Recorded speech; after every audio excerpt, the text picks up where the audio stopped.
आवारापन 2 सिर्फ एक फिल्म नहीं है, इसमें है योगी जी का बुलडोजर, रेस 3 के सलमान भाई, बागी का तड़का और सनी पाजी का लॉन्चर मेरा मतलब सनी पाजी का रॉकेट लॉन्चर। हाथ डालकर कलेजा खींच लूंगा आराम पर। तो नॉस्टैल्जिया का चूरन चाट के 450 रुपए मिराज वालों को देख ली है मैंने भी आवारापन 2, वो भी फर्स्ट डे फर्स्ट शो। मैंने तो सिक लीव लेके फर्स्ट डे फर्स्ट शो देखी है, बट सीधी बात करते हैं कि क्या ये फिल्म आपके पैसे और वीकेंड वाले टाइम डिजर्व करती है या फिर नहीं। तो देखो, पहली फिल्म के एंड में ऐसा लगा था कि शिवम यानी कि अपने इमरान हाशमी है, जो कि एक बहुत ही इमोशनल और बड़ा सैक्रिफाइस था। लेकिन इस सीक्वल में दिखाया गया है कि शिवम अभी भी जिंदा है और अपनी पुरानी मोहब्बत आलिया की याद में एक लो की प्रोफाइल वाली लाइफ जी रहा है। और इस बार भी अपने शिवम को एक नई आलिया मिल जाती है, या फिर यूं कहें कि जीने की वजह। अब ये वाली आलिया भी पिछली वाली आलिया की तरह संकट में पड़ जाती है, तो अपने शिवम उसे भी बचाने निकलते हैं। अब ये आलिया कौन है, शिवम को कैसे मिली, क्यों मिली, वो तो मैं नहीं बताऊंगा।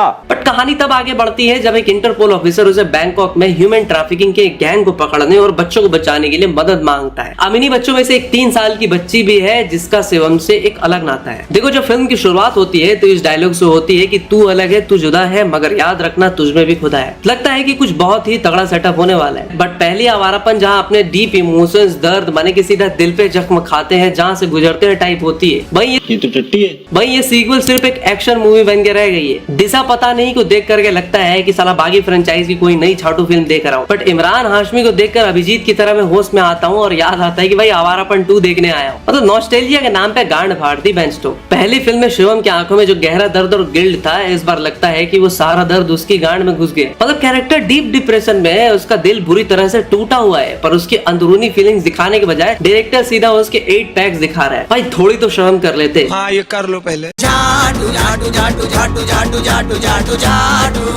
अब देखो, मेकर्स ने सोचा होगा कि पुरानी फिल्म का नाम देखकर पब्लिक भीड़ बकरियों की तरह थिएटर में घुस जाएगी, पर वहां जाकर पता चला कि फ्रेश कंटेंट के नाम पे डायरेक्टर का दिमाग कोमा में चला गया था और डायरेक्टर मोहित सूरी की कमी पूरी तरह से फील हुई, जिन्होंने ओजी आवारापन को डायरेक्ट किया था। इस झोपड़ी वाले नितिन कुक्कुर ने सिर्फ माँ बहन नहीं की, चाची बुआ मौसी पुआ सब कर दिया इस फिल्म की। उन्होंने पुरानी लेगेसी को पकड़ के ऐसे नचाया है जैसे शादियों में फूफा जी फ्री का दारू पीकर नाचते हैं। अब देखने में सबको शर्म आती है, लेकिन वो मानते नहीं। नॉस्टैल्जिया का चूरन चटाने के चक्कर में ऐसी टट्टी स्क्रिप्ट लिखी है कि दिमाग की नसें फट जाए। देखो, कैरेक्टर्स के डिसीजन उसकी पर्सनैलिटी से मैच ही नहीं कर रहे। ऐसा लगता है कि राइटर्स ने पहले से ही एक कहानी लिखी है और जबरदस्ती कैरेक्टर्स को वहां तक के लिए धक्का मार मार के ले गए। पता है पूरी फिल्म में सिर्फ गद्दार कौन है ये चुतियाब करने में पूरी फिल्म निकल जाती है। सब एक दूसरे को गद्दार बता रहे होते हैं। पता है प्रोड्यूसर विशेष भट्ट ने बहुत क्लियरली कहा था कि उन्होंने किसी रैंडम स्टोरी पे आवारापन 2 का थप्पा नहीं लगाया। उन्होंने इमरान हाशमी और डायरेक्टर नितिन कुक्कुर के साथ मिलकर महीनों तक डिस्कशंस किए ताकि शिवम की स्टोरी एकदम नेचुरल तरीके से आगे बढ़े। चुप कर बे कुत्ते। नहीं, मैं गाली नहीं दे सकता। ओरिजिनल पिक्चर का म्यूजिक उसकी सोल थी। इन्होंने उस सोल की ऐसी माँ बहन की है कि ओरिजिनल म्यूजिक डायरेक्टर जिंदा होता तो चुल्लू पर पानी में डूब मरता। ऐसा लग रहा है कि जैसे किसी ने ओरिजिनल क्लासिक कैसेट को मिक्सर ग्राइंडर में डालकर ऑटो ट्यून का घटिया नशा करवा दिया है। एक भी गाना ऐसा नहीं है जो तुम बिना गाली दिए पूरा सुन सको। भाई अगर ऐसा था तो मेरे से ही गवा लेते। एग्जाम्पल के लिए एक सुनाता हूँ। तेरा यकीन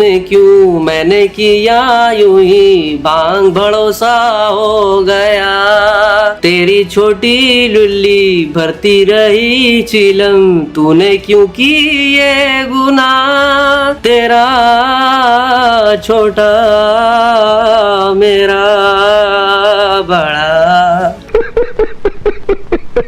मतलब भाई लिटरली लोग थिएटर में बैठ के गेम खेल रहे थे, वो भी रोडवेज के कंडक्टर वाले गेम्स, माने बसेस क्लियर कराने वाले। और फिल्म से पहले पता है मैंने लोगों के पोस्ट देखे थे, भाई लोग लिटरली इस फिल्म के लिए वेट कर रहे थे। लोगों का काउंटडाउन चल रहा था। लोग कह रहे थे 19 years of waiting, countless memories and now Shivam returns to the big screen। देखो मुझे पता है कोई कुछ भी कह रहे, लोग देखने जाएंगे, क्योंकि रिमेक्स के बाद आज के टाइम पे मेकर्स के पास सबसे इजीएस्ट रूट है सीक्वल्स बनाने का। अगर आज के टाइम पे इंडियन सिनेमा का सबसे सक्सेसफुल और सेफ जॉनर कोई है तो वो एक्शन या रोमांस नहीं बल्कि नॉस्टैल्जिया है। ये एक ऐसी दुकान बन चुकी है जहां पुराने इमोशंस को नए रैपर्स में पैक करके बेचा जा रहा है। इसकी कहानी को आपको थोड़ा बॉक्स ऑफिस डायनेमिक्स और पर्सपेक्टिव से समझाता हूँ। जब गदर 2 आई ना तो क्या ऑडियंस एक मास्टर क्लास स्टोरी टेलिंग देखने गई? बिल्कुल नहीं। लोग थिएटर में 2001 के उस दौर को वापस जीने गए। सनी देओल का 2.5 किलो का हाथ, तारा सिंह की दहाड़ और हैंडपंप उखाड़ने वाला इमोशन, ये सब एक ऐसी सुनामी थी जिसने बॉक्स ऑफिस के सारे रिकॉर्ड हिला दिए। सच्चाई ये है कि टेक्निकलिटी से स्क्रिप्ट वीक थी, एग्जीक्यूशन आउटडेटेड था, बट नॉस्टैल्जिया का स्टेरॉइड इतना हैवी था कि पिक्चर ऑल टाइम ब्लॉकबस्टर बन गई। सनी पाजी के मैसिव कमबैक कंप्लीटली उस पुरानी याद और लेगेसी के दम पे टिकी। अब बात करें अपने कार्तिकवा की, तो भूल भुलैया 2 और 3 उसके करियर को एक अलग ही लीग में डाल देती है। ग्राउंड रियलिटी यह है कि उसके करियर का ग्राफ अब एस्टैब्लिश्ड आईपीज और सीक्वल्स पे ही हेवली टिका हुआ है। भूल भुलैया या फिर आशिकी जैसे ब्रांड्स नेम इतने बड़े हैं कि ऑडियंस ऑटोमेटिकली थिएटर तक खींची आती ही है। और जब आप एक कल्ट फिल्म का टाइटल यूज करते हो ना, तो ओपनिंग डे पे आधी मार्केटिंग और हाइप ऑटोमेटिकली जनरेट हो जाती है। और अब आवारपन 2 की बात करें तो 2007 के आवारपन एक कल्ट क्लासिक फिल्म थी। शिवम का इंटेंस और ट्रेजिक कैरेक्टर, इमरान हाशमी का पीक स्वैग और प्रीतम का टाइमलेस म्यूजिक, तो फिर आओ या फिर तेरा मेरा रिश्ता। अगर इस फिल्म का सीक्वल आता है तो मेकर्स को अच्छे से पता था कि उन्हें सिर्फ इस मेलंकोलिक वाइब को कैश करना है। स्क्रिप्ट चाहे एवरेज भी हो तो चलेगा। पहले वीकेंड का कलेक्शन प्योरली उन्हीं पुराने इमोशंस, इंटेंस बीजीएम और नॉस्टैल्जिया के नाम पे चलेगा ही चलेगा। लोग चूरिया बनते रहेंगे और ये एक कड़वा सच है। बॉलीवुड स्टूडियोज को समझ आ चुका है कि ओरिजिनल स्टोरी लाइन लिखने में रिस्क है। उससे बेटर है कि पुराने हिट कैरेक्टर्स, गाने और टाइटल्स को रिसाइकल करके कैश ग्रैब किया जाए। ऑडियंस नेचुरली इमोशनल होती है जब उन्हें स्क्रीन पर अपना बचपन, कॉलेज के दिन या फिर पुराना सिनेमा याद आ जाता है। भले ही आज वो किसी और से मैरिड हो, बट अपनी एक्स की वो बातें, फिल्म से जुड़ा वो लम्हा,